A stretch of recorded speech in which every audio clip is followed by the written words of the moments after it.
fait 3 collabs, puis on fait voyager les gens au travers du monde brassicole allemand, puis ben là, tant qu'à être là, puis on en fait 5. Puis finalement, c'était rendu qu'on faisait 5 collabs à chaque place, fait que 10 bières, puis là, on est parti sur une dérape de faire des steins, des mugs en céramique par un artisan à Bedford, dans les cantons de l'Est, puis de faire de la merch avec notre fournisseur habituel de merch, puis fait que c'est parti sur cette dérape-là, qui finalement n'est pas tellement une dérape quand tu regardes ce qu'on fait les deux. Oui, ça fait vraiment du sens avec nos... Ça reste dans le même esprit, dans la même... Exact.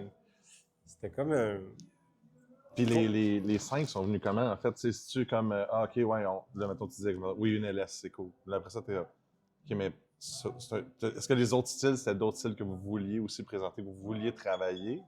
Ou ça allait de soi d'une bière à l'autre? C'est quoi? Ce que je veux dire, c'est-tu l'idée de vouloir présenter plein de styles ou c'est une bière, en fait, ben si on fait elle, il faut absolument qu'on fasse elle, il faut absolument qu'on fasse elle? C'est plus la première option, c'est que dans le fond, quand on a parlé de la Country LS, qui était comme un peu plus la Bavière rurale, entre guillemets, on s'est dit, OK, mais là, on présente cette région-là.